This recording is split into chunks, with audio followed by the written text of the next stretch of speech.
Hello, welcome to White Birch Tarot and Astrology. I apologize in advance for my voice. It's that season. I am going to talk about Chiron going retrograde in Taurus, and then I'm going to look at this very interesting reading from the Wildwood Tarot. I will timestamp when the cards start if you don't want to hear the astrology. So I'm doing this on August 3rd, and Chiron just went retrograde at 0 degrees of Taurus, depending on where you are, but just, sometime today. And we'll stay retrograde until January 5th of next year, where it will be at 26 degrees of Aries. It enters Aries on September 18th of this year, if you're interested, at 29 degrees, and then goes back to 26, and then goes forward again. So it won't hit Taurus again.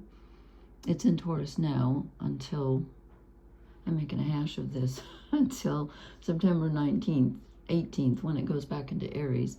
And then it won't hit Taurus again until April 14th of 2027. I don't even like saying 2027. Where it will stay in Taurus till 2033. Anyway, so what does Chiron retrograde in Taurus mean? Well, here we go with more processing. Not to get off track, which I always do, but I feel like with Mercury having gone direct, but is still in the degrees of Cancer that it was in when it was retrograde, I feel like we're processing all the things that it sort of gathered together when it was retrograde. I feel like it was like a person going through a junkyard of their life or something, picking things up, and we're like, oh, I remember that. Oh yeah, I remember that. Now we get to process. That's the Mercury thing. Now Chiron's going retrograde, and it's another sort of a reflective kind of an energy where it's not a pause exactly, but Chiron's the wounded healer. And when it's in Taurus, which is an earth sign, especially when it's retrograde, the wound becomes, I think, very real. Like it pops up in your physical life, I think. And I think you will be dealing with things like your sense of home, perhaps your literal home where you want to live, and also your sense of stability, what makes you feel at home and stable. How was that wounded? How can you work with that to make it better? Because remember, wherever you're wounded is also where your greatest strength lies, because that's where you're very sensitive, and you have a gift there, even though you may not feel like one. And Taurus is also the body, so it's time to think about health issues, perhaps self-worth, especially involving your image, the way you look. I've written something here, and I can't read it. Oh, yeah, in thinking about self-worth, it has to do with what you think you deserve. And it could be matters of love, it can be possessions, money, lots of things, just self-worth in general. All those things come up, I think, when Chiron especially is retrograde in Taurus. So there's that. And then I'm not going to talk about it tonight, but in just a couple days, on the 6th, Venus moves into Libra, and then on the 11th, Mars moves into Cancer. So we're going to have some changeable energy. And I hope it's a little less intense. I feel like we've been doing so much processing. So that's that. And let me write down the time here. And I don't use the Wildwood Tarot very often because I'm not that familiar with them, but I really, really like this deck, and I was really drawn to it tonight. And I think it's accurate. Anyway, and it's interesting because, on August 1st or August 2nd, I forget, is the Celtic, I think it's Celtic, isn't it? The Luch, or L-U-G-H, Lunisad, or whatever that is. The fire god was the beginning, apparently, of the harvest season, and I drew the card for him, so that's interesting. Anyway, okay, so I've got two rows, and I think the top row is us, or our inner world, and the bottom row is relationships and outer world. It's kind of flipped this time, so, well, this is always relationships, but usually this is always inner. Anyway, we start off with the hooded man, and this is equivalent to the hermit, as you can probably tell.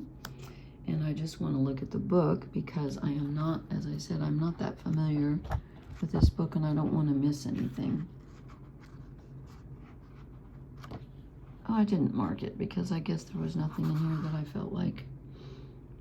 It just says, after a long journey through the wildwood, many emotions and experiences need to be absorbed. Yes, that's what I was talking about, this processing that's going on. This is the beginning of understanding, not just of yourself, but of the universe.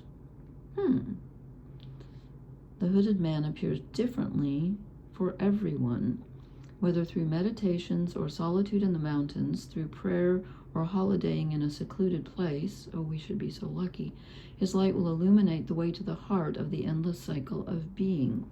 The light of knowledge, inner depth, the still small voice of calm, meditation and communion with the self, the final truth, and the path of solitude. Okay, I tell you, we're doing lots of processing.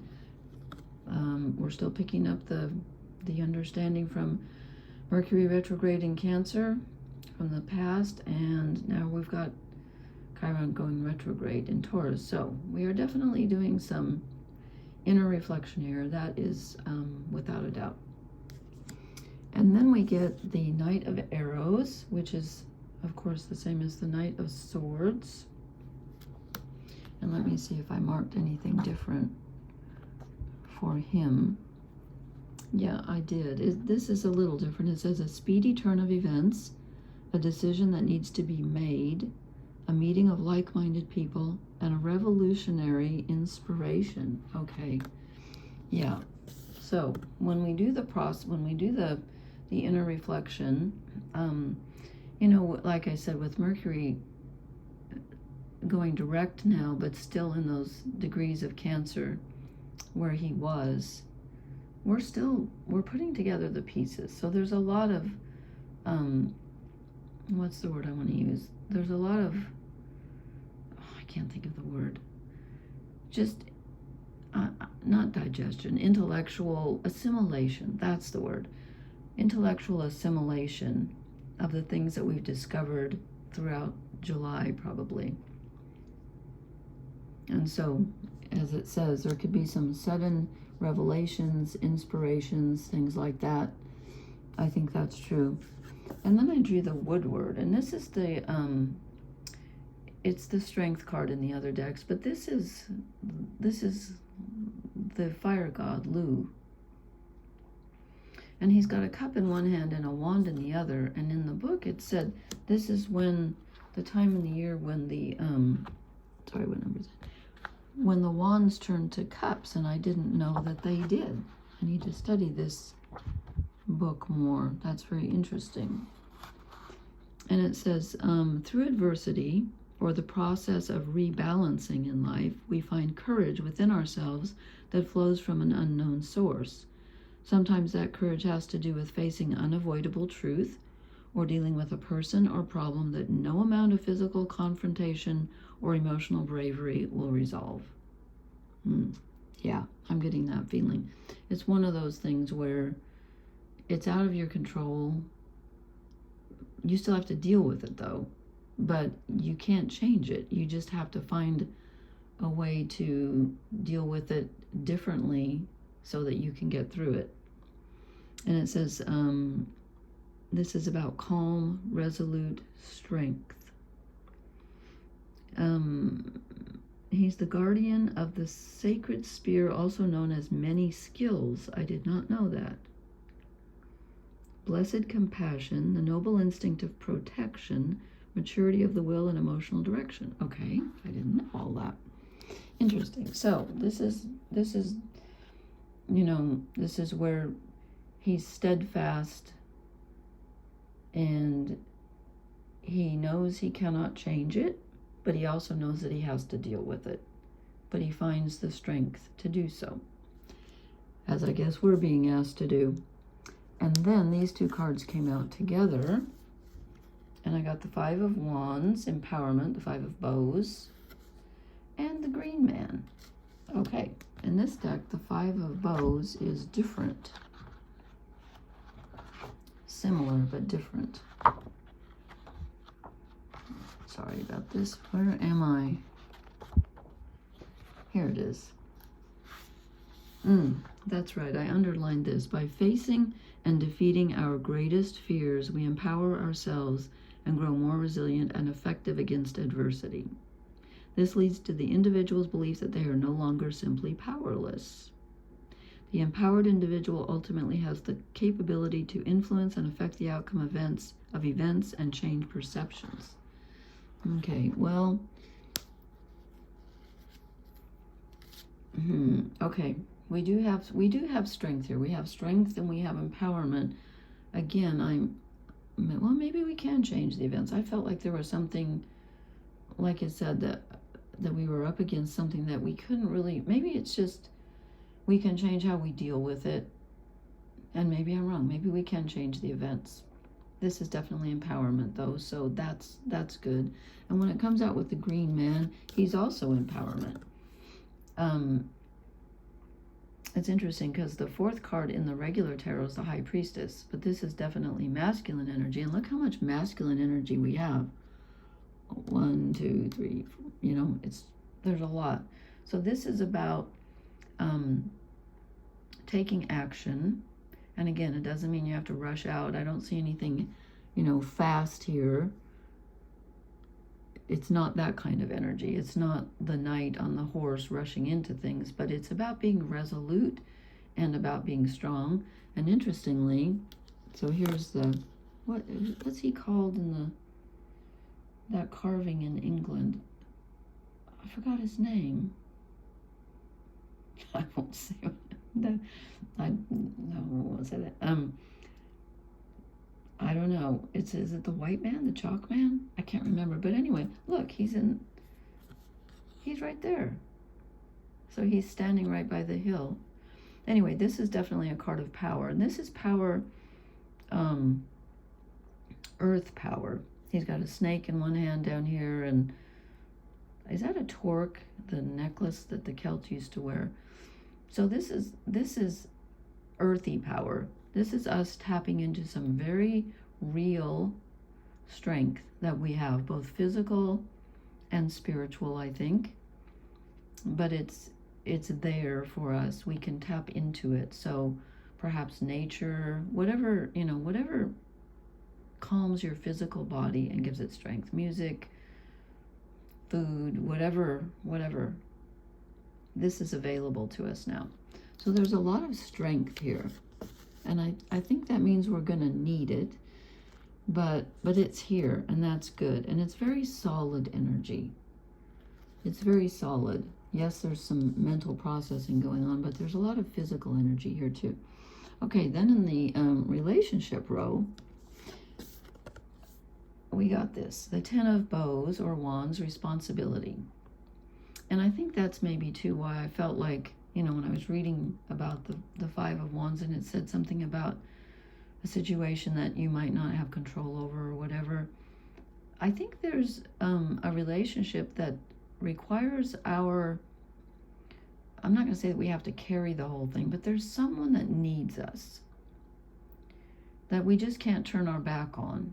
Perhaps a family member, a loved one, I don't know, but there's someone that needs us, and it's going to be difficult and tiresome, but we need to do it. We want to do it. We will do it because we need to. It's in front of us. And then I get the Five of Arrows, which is frustration. And this isn't he's not getting hit. This isn't a terrible thing, but it's other people trying to knock us off the path.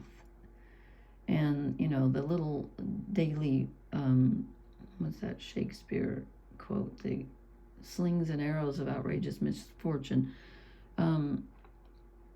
that just come our way that can feel overwhelming, when you have, even though they're small, when you have, 50 in a week, it's like, okay, I just don't want any more.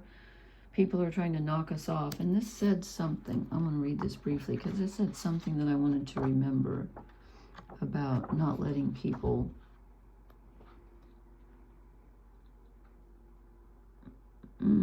it just says, if others are attempting to cause distractions, you will feed their ego and help their cause if you react and acknowledge their efforts. So take a deep breath and steady your mind and see clearly what the goal is. Sometimes humor can diffuse and deflect the effects of frustration. Ain't that the truth? Take a moment to laugh at yourself. Oh, I do that all the time. And see the irony in situations that cause such distractions. See the futility of games played against you to frustrate your efforts, and coolly go about your business with a mature and steady intention. Okay, frustration is ungrounded energy that works against you and is better deployed in resolving your own challenges. Take time to steady your aim and ignore your detractors.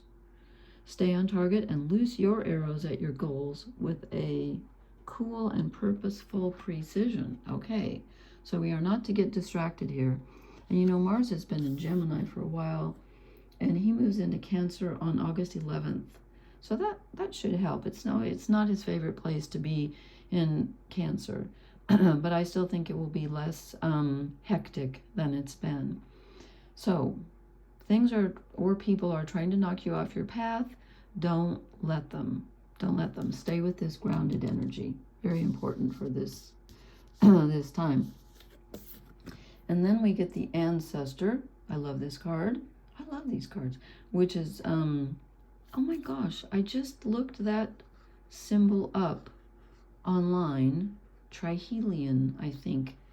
Because I have a necklace. I'm going through my old things, trying to sell things in preparation for a move. I probably said it a million times.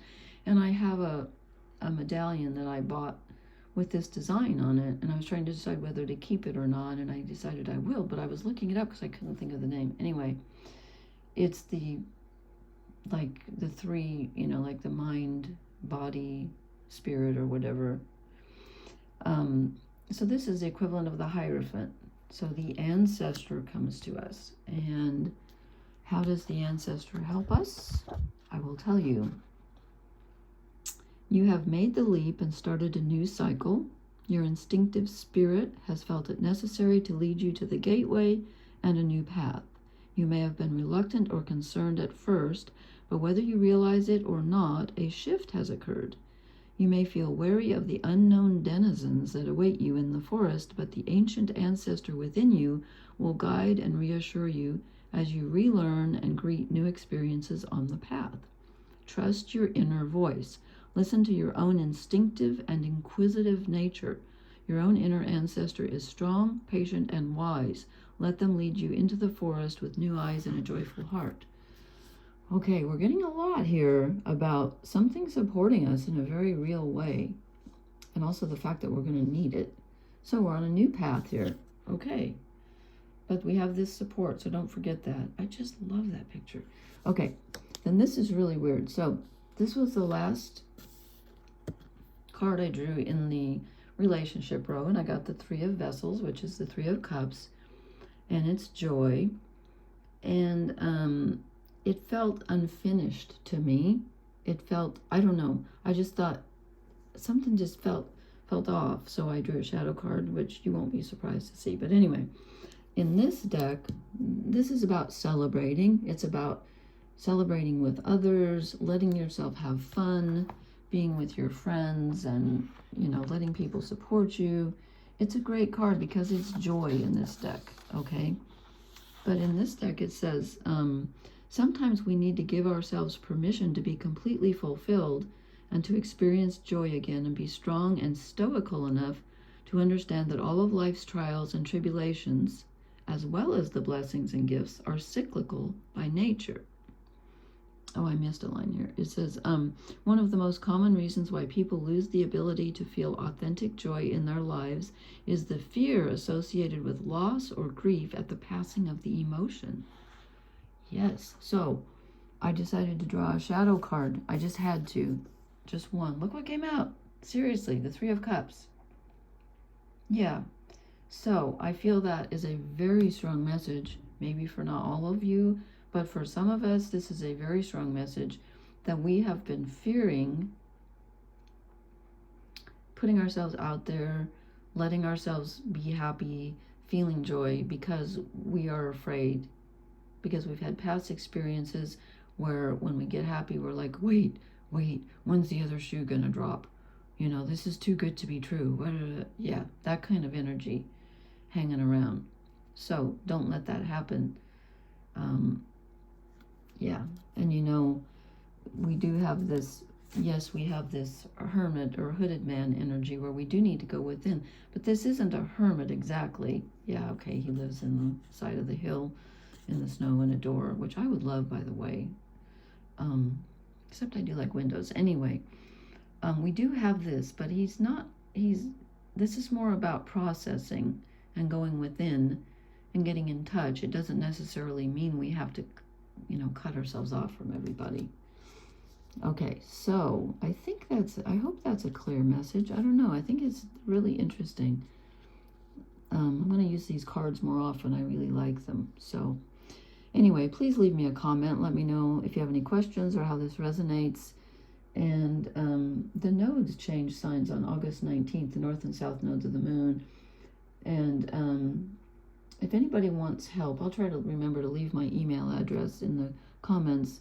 You know, it's really important at this time with all this stuff happening to know your chart, and you can do it on astro.com for free. Maybe I'll do another video to show people how to do it. Anyway, leave me a comment, hit the like, share, and subscribe buttons. I will talk to you later. Thank you so much for being here.